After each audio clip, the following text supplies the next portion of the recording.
Hello दोस्तों, स्वागत है आपका मेरे इस चैनल पे जिसका नाम है इंग्लिश फॉर एवर। तो जैसा कि आपने थंबनेल में देख ही लिया होगा, हम बात करने वाले हैं इंट्रोडक्शन के बारे में। इंट्रोडक्शन बहुत ही इंपॉर्टेंट टॉपिक है बिकॉज बहुत सारे बच्चे जब अपना इंट्रो देते हैं वो ठीक से बोल ही नहीं पाते। तो आपको क्या करना है, ये 5-7 लाइन जो मैं अभी समझाऊँगा वो आपको अच्छे से याद करनी है और उसको मिरर के सामने या अपने दोस्तों के सामने, अपनी फैमिली मेम्बर्स के सामने कई बार बोल बोल के प्रैक्टिस करनी है, ठीक है ना। तभी आप अपना इंट्रोडक्शन सही से दे पाओगे। इंग्लिश में बहुत सारे बच्चे नहीं दे पाते, चाहे आप 10th क्लास में हो, 12th में हो या फिर कॉलेज में हो, डज नॉट मैटर। सही है ना। तो अगर जब तक आप इस चीज़ को प्रैक्टिस नहीं करोगे, अच्छे से प्रैक्टिस नहीं करोगे, आप अपना इंट्रोडक्शन नहीं दे सकते। तो ये लाइनें याद नहीं करनी है, ये लाइनें आपको बोल बोल के प्रैक्टिस करनी है। 20 बार बोलो, 50 बार बोलो, 1 मिनट भी नहीं लगता। तो आपको क्या करना है, ये सीखने के बाद इसको बोल बोल के प्रैक्टिस करनी है मिरर के सामने, अपने दोस्तों के सामने, ठीक है ना।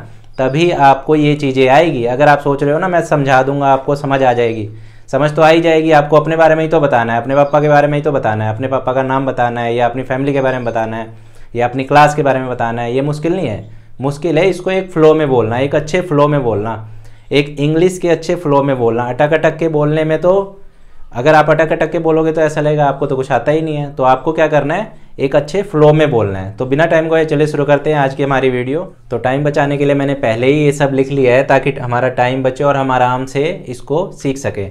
अगर मैं अभी लिखता तो टाइम बहुत जाता, तो इसलिए मैंने पहले से ही लिख लिया है। चलिए शुरू करते हैं। सबसे पहले क्या बोलना है, गुड मॉर्निंग। अगर सर है तो सर बोलना है, मैडम है तो मैडम बोलनी है, ठीक है ना। उसके बाद क्या बोलना है, अगर आप क्लास में हो तो आपको क्या बोलना है, गुड मॉर्निंग एवरीवन, ठीक है ना। गुड मॉर्निंग एवरीवन बोलना होता है। अगर आप क्लास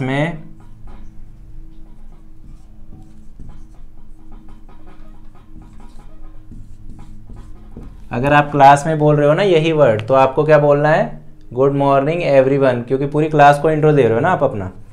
और इसके अलावा क्या है, टाइम का ध्यान रखना है। वैसे तो नॉर्मली सुबह के टाइम ही स्कूलों में इंट्रोडक्शन पूछे जाते हैं, तो बच्चों को ये इसलिए गुड मॉर्निंग ही बोलना चाहिए। लेकिन अगर 12 बजे के बाद का टाइम है और 5 बजे या 6 बजे से पहले का टाइम है, 6 बजे या 3 बजे से पहले का टाइम है, तो आपको क्या बोलना है, good afternoon sir, good afternoon ma'am, my name is this, my name, my father name, I live, etcetera etcetera. Got it. So time का बहुत ध्यान रखना है। अगर शाम को आपसे कोई पूछ रहा है इंट्रोडक्शन के बारे में, मान लो शाम के 5 बज रहे हैं, 6 बज रहे हैं या 7 बज रहे हैं शाम के, तो आपको क्या बोलना है, गुड इवनिंग, ठीक है। गुड इवनिंग से शुरुआत करनी है। तो टाइम का ध्यान रखना, अकॉर्डिंग टू टाइम आपको बोलना है good morning, good afternoon, good evening, sir, madam.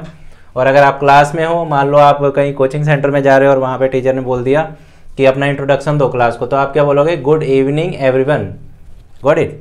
चलिए यहाँ तक क्लियर हो गया। उसके बाद आपको क्या बताना है, अपना नाम बताना है। माई नेम इज़, जो भी आपका नाम है वो यहाँ पे आपको मेंशन करना है, ठीक है ना। उसके बाद क्या करना है आपको, उसके बाद आपको बताना है, I study in class 5th 6th 7th, जिस भी क्लास में हो आपको अपनी क्लास बतानी है, ठीक है ना। और अगर आप कॉलेज में हो तो कॉलेज वाली क्लास बतानी है। I study in BA, I study in MA, I am doing master, I am pursuing master, etcetera etcetera. Got it. उसके बाद क्या है, उसके बाद आपको बोलना है आप रहते कहाँ पे हो, तो आई एम फ्रॉम दिल्ली। यहाँ पे आपको अपना शहर लिखना है जहाँ से आप हो, ठीक है ना। अपने गाँव का नाम लिख सकते हो या जहाँ से आपके पापा बाप दादा होते हैं ना, वहाँ के बारे में लिखना होता है, ठीक है ना। फ्रॉम लगाया है तो वहाँ के बारे में लिखो जहाँ पे आपका मदरलैंड है, ठीक है। तो अब ये लाइन क्या बनेगी, I am from Delhi but, लेकिन करंटली लिव इन पानीपत। मैं हूँ तो दिल्ली का लेकिन अभी रहता कहाँ पे हूँ, पानीपत में रहता हूँ। तो ये दोनों शहर आपको अपने हिसाब से चेंज करने हैं।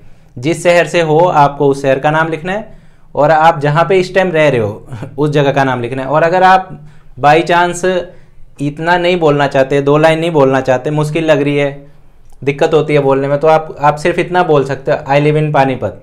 आई लिव इन, जोन से शहर में हो आप उस शहर का नाम बोल दो, simple. Got it.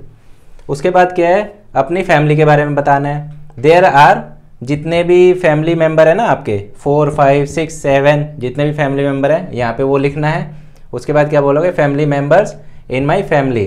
There are 4 family member in my family, there are 6 family member in my family, ठीक है ना। वो हर किसी की फैमिली में अलग अलग मेंबर होते हैं ना, तो यहाँ पे अपनी फैमिली मेम्बर लिखने हैं, ठीक है। उसके बाद आपको पसंद क्या है, तो पसंद में आप क्या लिख सकते हो, आई लाइक कुकिंग फूड। अगर आप लड़की हो तो आप क्या बोलोगे नॉर्मली सॉरी, अगर आप लड़की हो तो आप नॉर्मली क्या बोलोगे, I like cooking food. Got it. और अगर आप लड़का हो तो आप क्या बोलोगे normally, I like playing cricket. इसकी जगह आप लव भी लिख सकते हो, ठीक है। I love cooking food, I love playing cricket. इसकी जगह आप हॉबी भी लिख सकते हो, my hobby is this and this, my hobby is playing cricket, my hobby is cooking food, ठीक है ना। आप हॉबी भी लिख सकते हो, लव भी लिख सकते हो और लाइक भी लिख सकते हो, आपके ऊपर डिपेंड है। अगर आपको यहाँ बदलना है तो आप बदल सकते हो, नहीं तो एज इट इज़ इस लाइन को आप याद कर सकते हो, ठीक है ना। उसके बाद हम बात करते हैं आप लैंग्वेज कौन सी बोलते हो। ये ऑप्शनल है, अगर आप बोलना चाहते हो तो आप बोल सकते हो। वो सॉरी, वो कैमरे में ही नहीं आया, नीचे करना पड़ेगा थोड़ा कटा हुआ है ना। तो अब आपको दिख रहा होगा ना, मैंने थोड़ा सा कैमरे को पीछे कर दिया है क्योंकि पहले आगे था ना तो दिख नहीं रहा था, समझ में आया ना। अब ये देखो आई लाइक बोल दिया मैंने। इसके बाद हम क्या बात कर रहे थे, लैंग्वेज के बारे में बताना है अपनी। लैंग्वेज के बारे में बताना आपकी मर्जी है, वैसे आपको लैंग्वेज के बारे में बताना चाहिए क्योंकि बहुत से बच्चे होते हैं ना जिनको अलग अलग तरह की लैंग्वेज आती है। फॉर एग्जांपल आप अभी 8th क्लास में हो और आपने बेसिक फ्रेंच की ट्रेनिंग ले रखी है, तो बहुत ही अच्छा इंपैक्ट डालेगा जब आप अपना इंटरव्यू दोगे, सॉरी इंटरव्यू नहीं, अपना इंट्रोडक्शन दोगे। इंटरव्यू में भी बहुत अच्छा इंपैक्ट डालता है, ठीक है ना। तो क्या लाइन बोलनी है आपको, I speak English and Hindi language, ठीक है ना। अगर आप कोई अदर लैंग्वेज बोलते हो तो I speak Hindi, English, Tamil, Telugu, French, German, Italian, जो भी लैंग्वेज आप बोलते हो बोल सकते हो, ठीक है ना। उसके बाद क्या बोलना है, उसके बाद अपनी बात को बस खत्म कर देना। ये 5-6 लाइनों की इंट्रोडक्शन होती है। उसके बाद आपको क्या बोलना है, that's all, thank you, got it. So इतनी सी वीडियो थी ये। अगर आपको किसी भी टॉपिक में डाउट है इंग्लिश से रिलेटेड तो please do let me know in the comment box below. Till then bye bye, God bless you.